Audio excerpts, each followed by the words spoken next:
నమస్తే అండి, ఛానల్లోకి స్వాగతం. ఈరోజు మన వీడియోలో తులారాశి వారి జీవితంలో ఎదురయ్యే ఆర్థిక సమస్యల నుండి తప్పించుకోవడానికి ఈ రాశి వారు ఎలాంటి పరిహారాలు పాటించాలి, అలాగే ఈ రాశి వారు ఇంట్లో ఏ మొక్కను పెంచడం వల్ల వీరికి ఉన్న ఆర్థిక సమస్యలని తొలగిపోయి అష్టైశ్వర్యాలు పొందుతారో ఇప్పుడు తెలుసుకుందాం.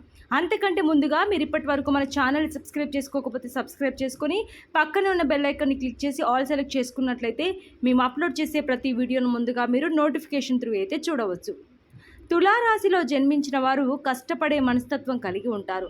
అలాగే ఈ రాశిలో జన్మించిన వారు జీవితంలో ఉన్నత స్థానానికి వెళ్ళడానికి ఎక్కువగా శ్రమ పడుతూ ఉంటారు.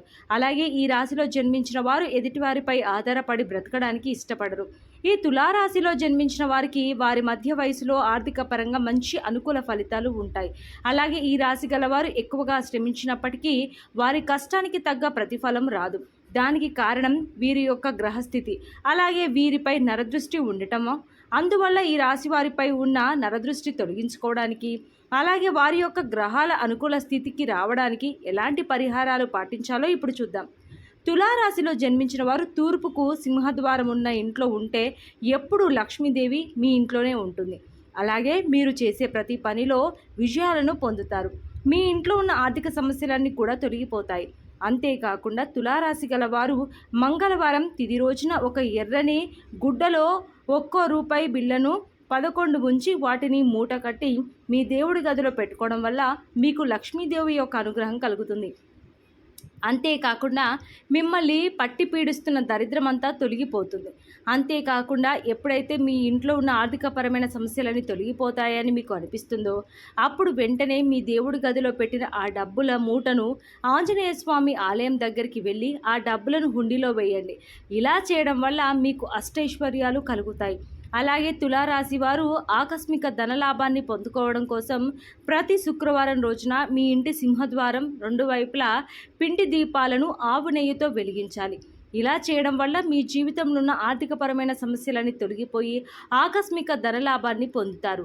అలాగే తులారాశి వారు ఇంటిలో ఎటువంటి మొక్కను పెంచడం ద్వారా వారికి ఉన్న ఆర్థికపరమైన సమస్యలన్నీ తొలగిపోయి అష్టైశ్వర్యాలను పొందుతారో ఇప్పుడు చూద్దాం. తులారాశి గల జాతకులు వారి ఇంట్లో రావి చెట్టును, అలాగే పనస చెట్టును పెంచడం ద్వారా వారి ఇంటిలో ఉన్న నెగిటివ్ ఎనర్జీ పోతుంది. అందువల్ల మీ ఇంట్లో ఉన్న సమస్యలని తొలగిపోయి మీరు సుఖ సంతోషాలతో ఉంటారు. అంతేకాకుండా ఈ తులారాశి వారు ప్రతి శనివారం శ్రీ వెంకటేశ్వర స్వామిని పూజించడం ద్వారా వారి జీవితంలో వచ్చే సమస్యలన్నీ తొలగిపోయి ఈ రాశి వారు ప్రతి మంగళవారం రావి చెట్టుకున్న ఆంజనేయ స్వామి ఆలయానికి వెళ్ళి స్వామివారిని దర్శించుకున్న తర్వాత రావి చెట్టు చుట్టూ 21 ప్రదర్శనలు చేస్తే మీకున్న ఆర్థికపరమైన సమస్యలన్నీ తొలగిపోయి అష్టైశ్వర్యాలను పొందుతారు. ఈ తులారాశి వారు ప్రతిరోజు మహాశివుని పూజించడం ద్వారా మీకు మనోధైర్యం పెరగడంతో పాటుగా మీరు ఉన్నత స్థానానికి వెళ్ళడానికి అనేక అవకాశాలు కలుగుతాయి. అంతేకాకుండా ఈ రాశివారు శివాలయంలోని పూజారి గారికి గోధుమలను దానం ఇవ్వడం ద్వారా శుభ ఫలితాలను పొందుతారు. తులారాశి వారు అమ్మవారి ఆలయంలో ఎర్రని వస్త్రాలను దానం చేయడం ద్వారా కూడా మీ జీవితంలో వచ్చే సమస్యలన్నీ తొలగిపోతాయి. అంతేకాకుండా తులారాశి వారు ఓం నమో వెంకటేశాయ అనే మంత్రాన్ని జపించడం ద్వారా మీ జీవితంలో వచ్చే సమస్యలన్నీ తొలగిపోయి మీ ఇంట్లో ఎప్పుడు లక్ష్మీదేవి కొలువై ఉంటుంది. సో చూశారు కదండి, తులారాశి వారి జీవితంలో వచ్చే ఆర్థిక సమస్యలు పోవడానికి ఎలాంటి పరిహారాలు చేయాలి, ఎలాంటి పూజలు చేయాలో తెలుసుకున్నారు కదా. మరి ఇలాంటి మరెన్నో వీడియోలు ద్వారా మీరు ఇన్ఫర్మేషన్ తెలుసుకోవాలనుకుంటే మన ఛానల్ని లైక్ చేయండి, మీ స్నేహితులకు బంధువులకు షేర్ చేయండి, సబ్స్క్రైబ్ చేసుకోవడం మర్చిపోద్దు. మరో చక్కటి వీడియోతో మళ్ళీ కలుసుకుందాం. నమస్కారం.